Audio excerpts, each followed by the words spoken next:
E aí, galera? E aí, pessoal, beleza? Mais um episódio hoje. Nova lei alterando o Código de Trânsito. E aí, Carlão? 50ª lei que alterou o Código de Trânsito Brasileiro. Falamos não só da lei, mas inclusive de assuntos que estavam nela e que foram vetados pelo presidente da República. Spoiler: CNH social como política de Estado, incluído na lei, exame toxicológico para a primeira habilitação e transferência de veículos de forma 100% digital, só informando para o Detran do teu estado. Quer conferir? Acompanha o episódio.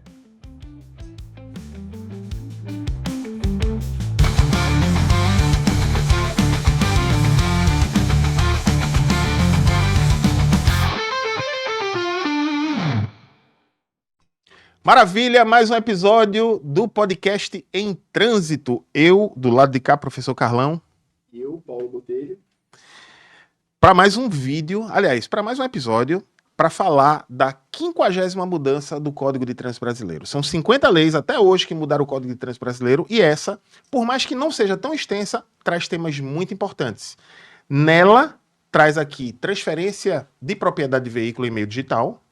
Aí, ela não traz, mas trazia a questão do exame toxicológico, então a gente vai mostrar aqui que houve um veto, né? Foi vetado pelo presidente da República, seria inserido o exame toxicológico para uma nova categoria de pessoas, e também, na minha opinião, o assunto mais importante de hoje, Paulo, que é parte da receita arrecadada com as multas de trânsito, que não é pouco, poder custear a primeira habilitação para condutores de baixa renda. Tem sido a tendência, né, Carlão? Acho essa questão do meio que da habilitação social, né? Alguns governos já têm feito isso. Aqui em Santa Catarina a gente já trouxe aqui para falar, né? Sobre o CNH. Pernambuco já teve algumas edições, já se chamava lá CNH Popular, só que a gente via que eram ações pontuais dos governos estaduais. E quando vem um projeto desse aqui que meio que regulamenta, fica muito mais fácil. São duas diferenças. A primeira é que sai do âmbito meramente estadual, e mesmo no âmbito estadual, são medidas da gestão e não do Estado. Como assim?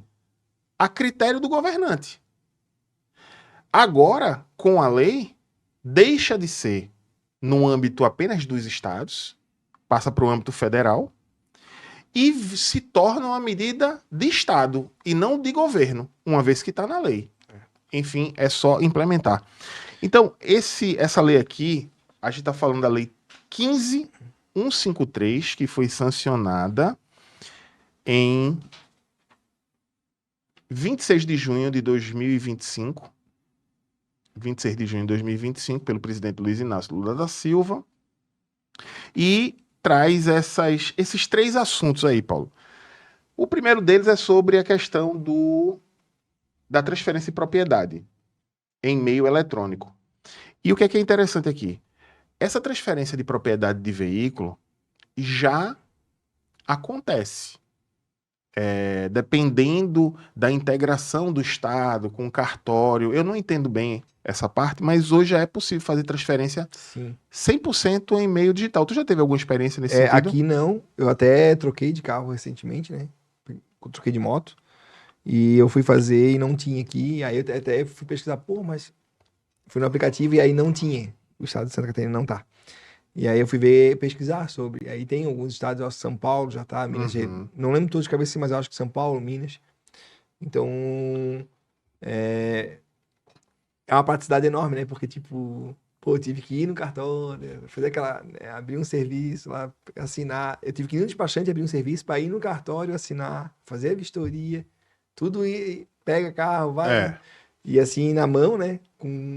Apenas usando o smartphone. E o que eu achei interessante é o seguinte, ó. Ele coloca aqui,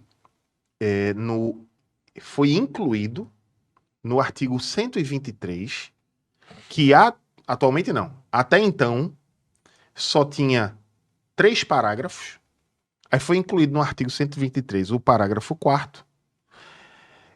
E neste parágrafo 4º, o inciso 1, 2 e 5, porque 3 e 4 foram vetados, eu não sei exatamente o que é que eram.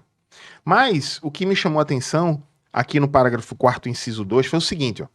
O contrato de compra e venda de veículo em meio digital, quando assinado eletronicamente pelo comprador e pelo vendedor de veículo, perante ao órgão máximo executivo de trânsito da União, então é uma transação, não estou falando de transação financeira, é uma transação entre comprador e vendedor do veículo através da Senatran. Quando isso for feito, ele diz o seguinte, ó, terá validade em todo o território nacional e, atenção, e deverá ser obrigatoriamente acatado por todos os órgãos de trânsito dos estados e do Distrito Federal. Ou seja, desvincula completamente os estados desse processo quando realizado dessa forma. O estado não deixa de fazer isso, mas cria-se uma outra forma. Então, muito provavelmente, no caso no teu caso aí, claro, a lei foi sancionada 26 de junho, a gente está falando isso aqui poucos dias depois.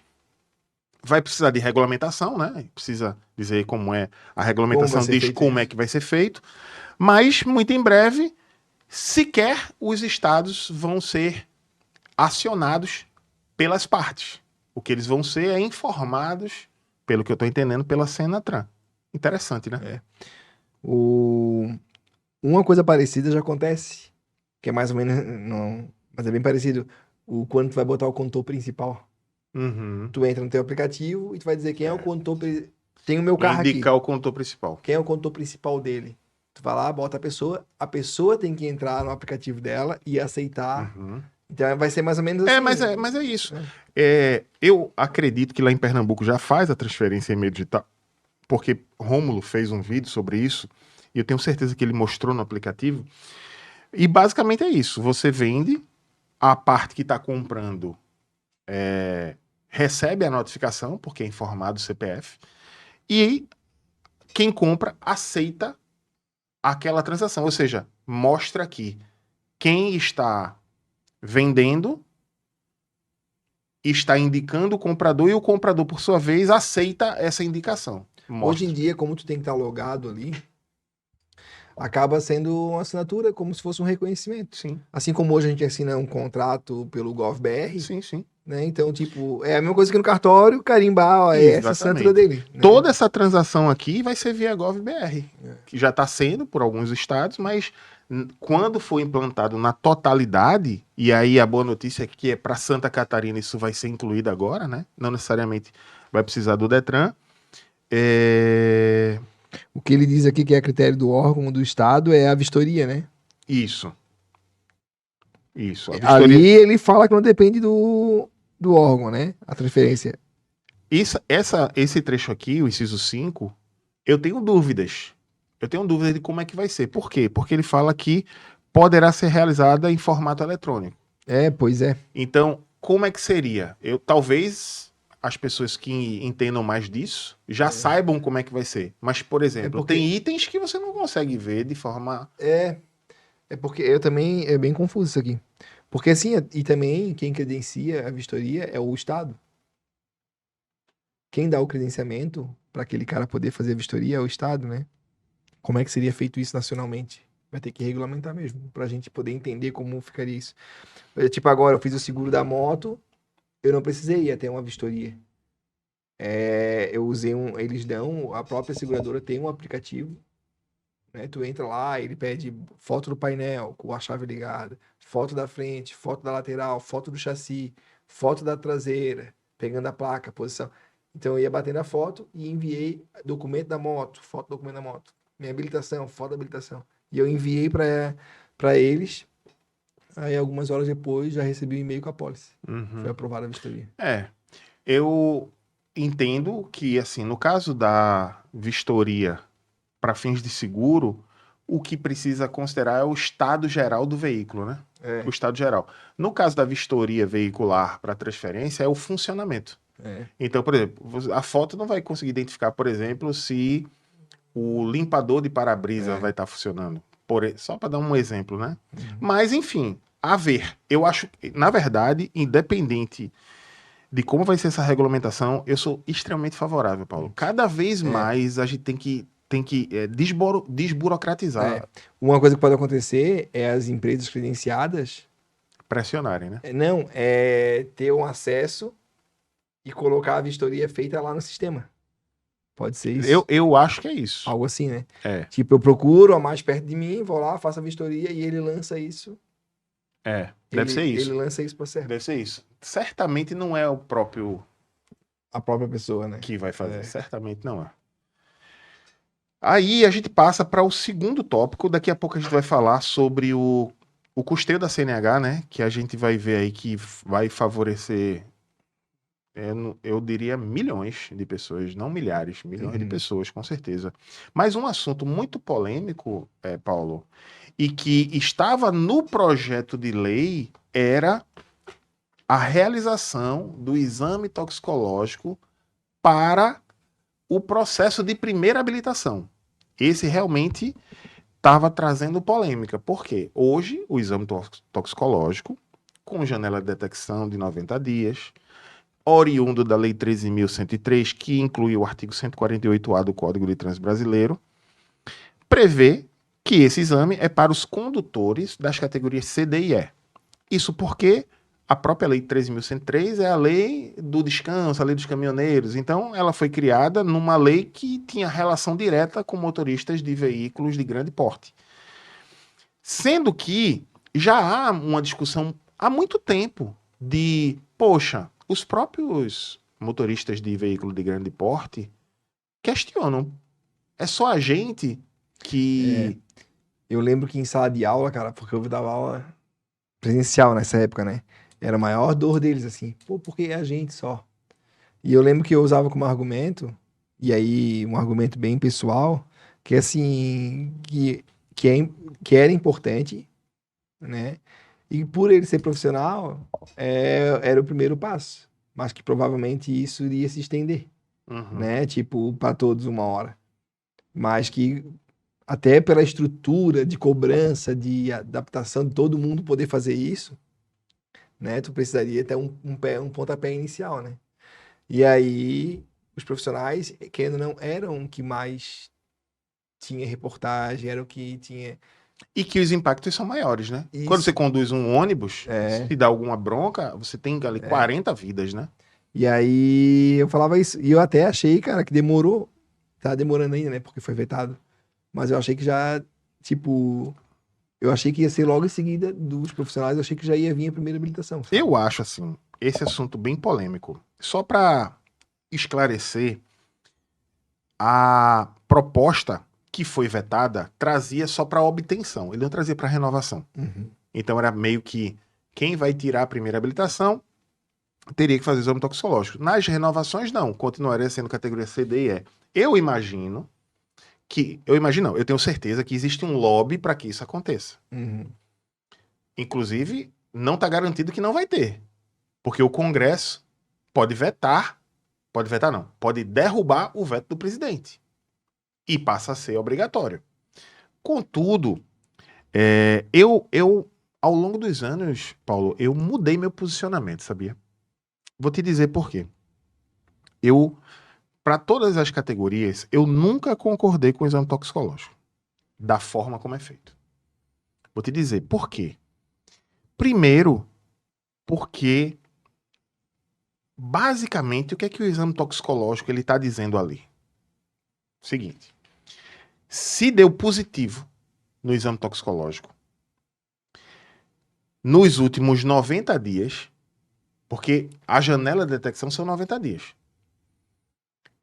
presume-se que você fez uso de substâncias psicoativas enquanto trabalhava. Tu tá entendendo?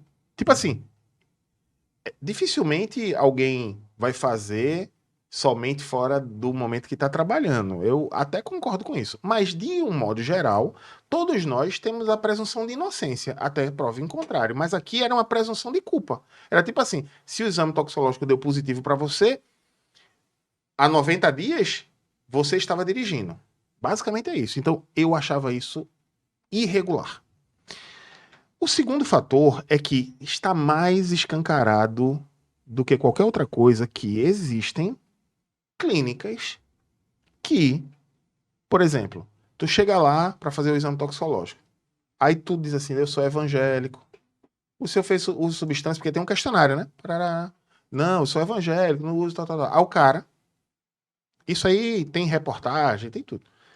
Tira pelos numa quantidade muito maior do que precisaria para fazer o teu exame. E ele guarda os teus pelos, que posteriormente ele sabe que vai dar negativo. Certo? E aí, existe um comércio por trás de dizer o seguinte, não, a gente faz, e a gente garante que o teu vai dar negativo. Com o pelo de Paulo. Pedro testou negativo com os pelos de Paulo.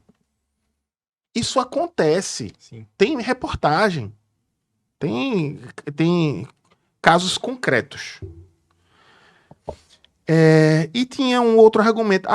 Um outro argumento que é o mais simples é tipo assim, poxa, o que é que adianta você fazer o exame toxicológico com a janela de 90 dias, sendo que se a pessoa deixa de usar durante esses 90 dias, vai dar negativo. E depois que ela faz o exame, ela começa a fazer uso. Tá? Era um outro argumento. Mas tudo isso é o que eu argumentava. E hoje eu passei a ser favorável ao exame toxicológico.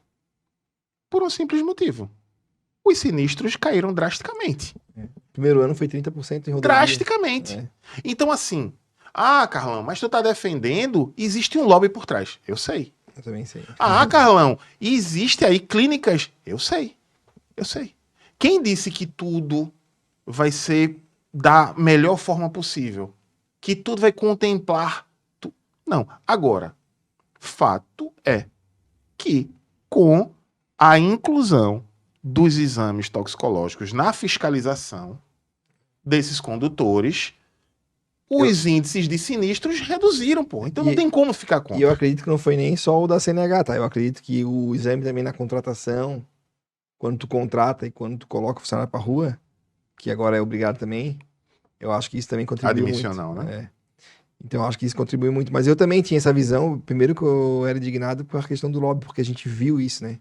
A gente viu os caras botar... As autoescolas estão há anos brigando para colocar a primeira habilitação na formação do condutor em lei, e os caras conseguiram botar em lei o exame toxicológico. E na época foi assim, indignação. E por estar ali vivenciando e vendo profissionais ali trabalhando, e dando aula na sala de aula e ver que eles, tinham que parar.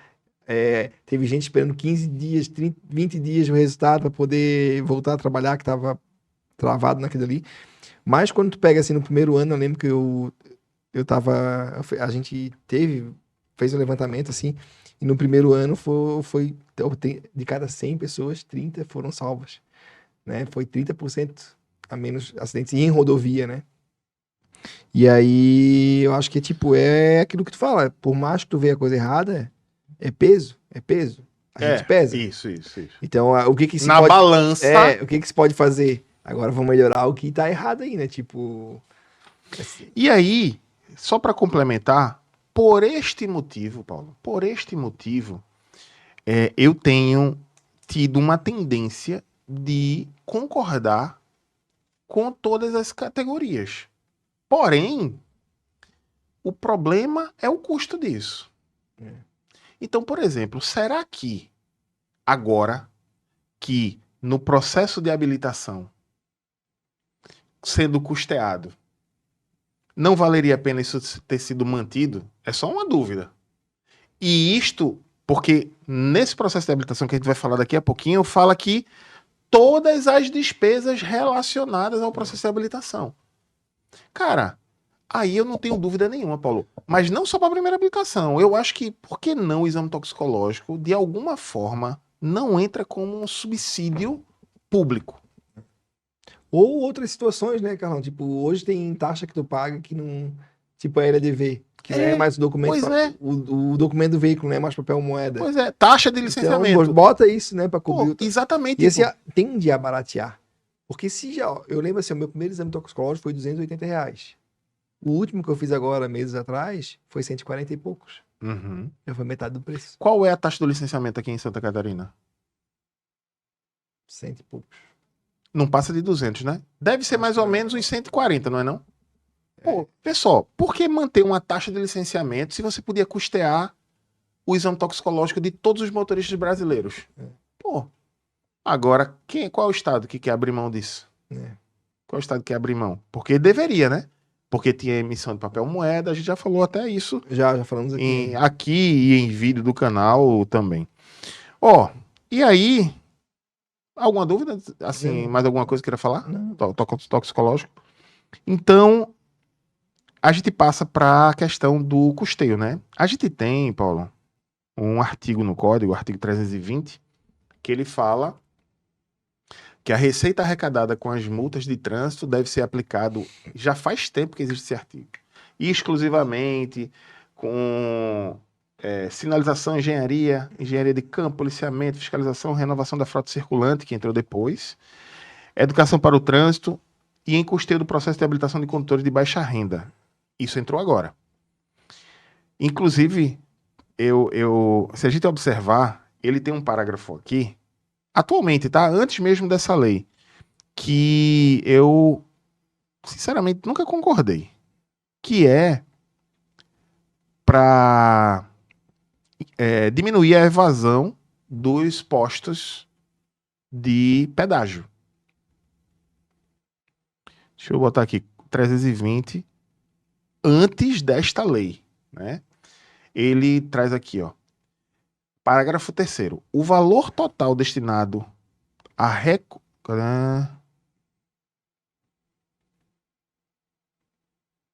Enfim, em algum lugar ele explica melhor, mas aqui vai falar.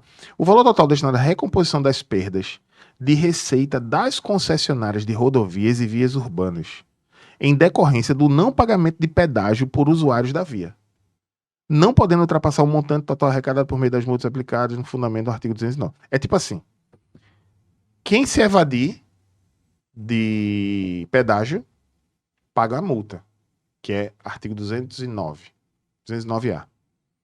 Aí, toda essa evasão para essas empresas pode ser custeado pelo dinheiro do valor das multas. A única exigência é que o montante não pode ser superior à das multas aplicadas com o artigo 209.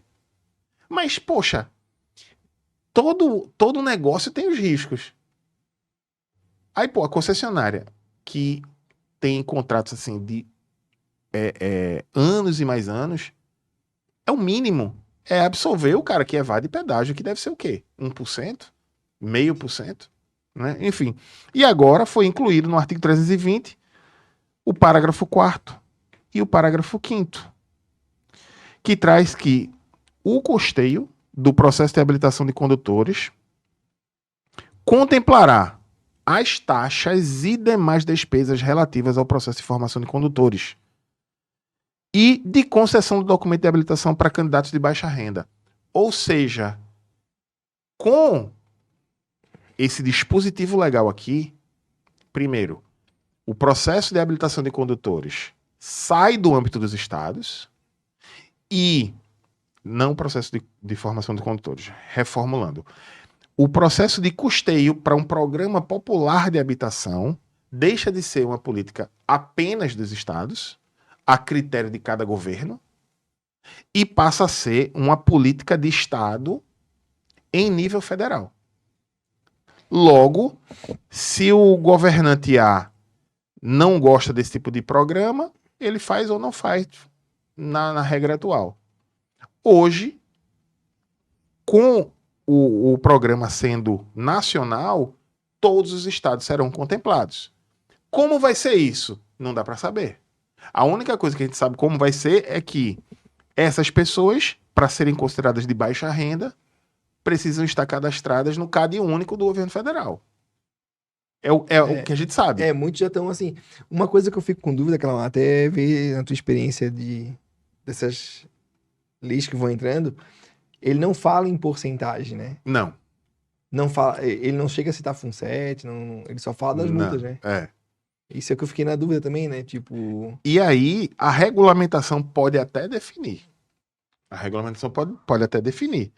Agora, assim, como... Porque é o seguinte, isso aqui, Paulo, é muita grana. É muita grana. Por isso que eu fiquei com isso na cabeça, sabe? Porque se 5% do FUNSET eu já acho bastante São grana. bilhões. Aí tu imagina o valor da multa. Quanto por cento? Pois é. E aqui, a outra curiosidade que eu tenho é o seguinte: como é que vai se dar esse programa do governo federal? É tipo assim, vai ser tipo um concurso que tem vagas X para o estado de Pernambuco, Y para o É, estado de Santa Catarina. Tô tipo um curioso. Pronatec. Pois Né? é, isso. Tô curioso, Também tô. porque, cara, habilitação é dignidade, pô. É sim.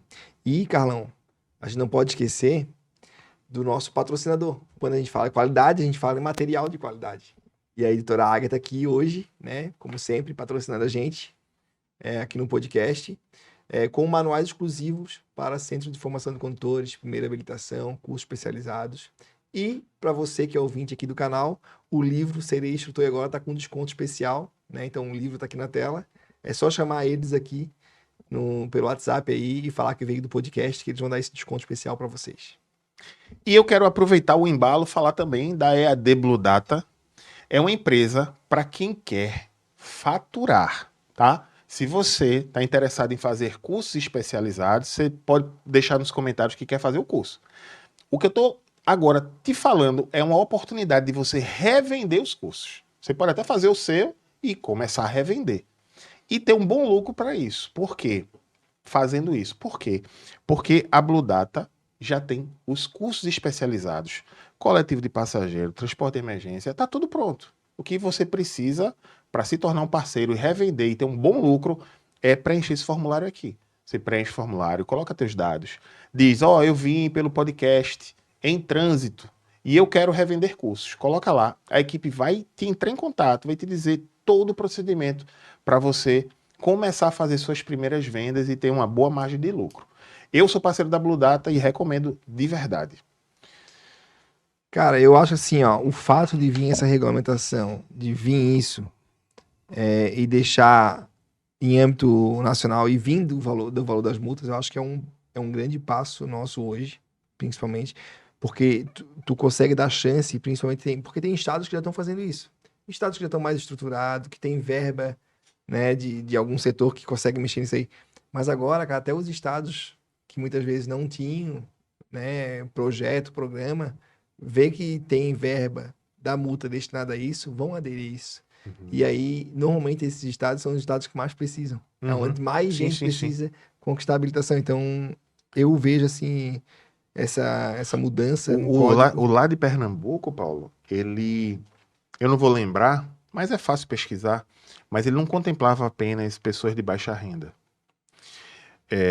Claro, eram pessoas de baixa renda, mas era tipo assim: parte para alunos oriundos do ensino médio do estado, ou seja, do ensino público estadual.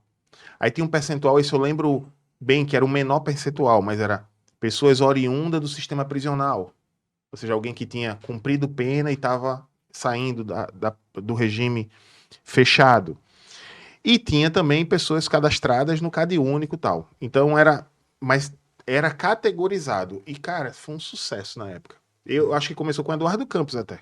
Faz muito tempo. Aí eu acho que depois o outro governador, Paulo Câmara, continuou, mas acabou com Paulo Câmara mesmo e não voltou mais. Eu peguei um projeto parecido nisso aí, acho que foi em 2016 ou 2017, foi o CESENAT. Tipo, era um programa do CESENAT. Aí, o que que fazia? Ele abria a seleção, aí tinha umas regras ali, um valor, um salário mínimo, tinha um valor ali familiar para poder entrar no programa. E aí era tipo, eles pegavam as autoescolas que selecionavam para oferecer o serviço e eles pagavam o serviço para a autoescola, sabe? Uhum. Acho que era um programa bacana também. Mas eu acho que assim, cara, fica mais. E eu tava pensando aqui, sabe o que, Paulo? Eu tava pensando aqui, talvez precisa ver como é que vai ser a regulamentação. Mas o município aqui, que arrecada, tem que saber se o gestor municipal vai estar disposto a isso. Mas se o prefeito municipal disser o seguinte, pô, gostei dessa alteração na lei, vou destinar 10% de tudo que eu arrecado com multas de trânsito no meu município e fazer esse processo localmente. Pô, vai ser fantástico, pô. Vai ser. E assim, tipo, porque ele fala que é o poder executivo, né? Ele não, o Estado ali, ele fala que é o Detran, né? Que vai... Eu acho que tu falou ali uma hora. Não, ele é do cadastro único. O que ele cita do governo federal é que o candidato de baixa renda deve estar incluso no CAD único. Eu acho que pode sim, cara, isso aí. Eu acho que o município pode. Porque vai ter as 3 esferas, né? A multa, ela tem federal, Exatamente. estadual e sabe o que municipal. é legal? É que quando a gente vê que muitos municípios não querem municipalizar o trânsito. Muitos não querem. Mas vamos supor, aí tem um município no interior que 3 cidades vizinhas não municipalizou o trânsito. Aí o prefeito aqui diz assim, ó, CNH popular, cidade tal. Pô, como é que esse prefeito tá fazendo isso? Não, aqui a gente tem o trânsito municipalizado. Vai O valor incentivar. das multas, aí pode incentivar. Acabei Isso de pensar isso agora. acho que tem muita coisa boa pra vir em cima disso aí, cara. Eu acho que foi uma medida muito boa, sabe, do presidente Lula, assim, incluir, né, essa medida como uma política mesmo de Estado agora. Ou seja, para isso deixar de existir, vão ter que mudar a lei novamente. Agora, é evidente que existem leis que estão escritas e elas não são executadas. Espero que esse não seja o caso. Beleza, meu querido? Fechou então? Acho que é isso, né? Acho que é isso também. Vamos, escolhe aí a frase do episódio. Eu quero minha CNH. Você que chegou até o final, mostre a sua fidelidade com esse episódio, com o nosso canal. Coloque aí nos comentários. Quero minha CNH, é isso? Eu acho que porque tem muita gente que pode ser habilitada, então eu apoio a CNH social. Bota aí, eu apoio a CNH social nos comentários. A gente vai dar um coraçãozinho para esse teu comentário e vai saber que você é inscrito, espectador raiz aqui do Manual do Trânsito, porque ficou até o final. Um grande abraço. Não se esqueça de deixar o like e se inscrever no canal caso ainda não seja. Valeu. Valeu.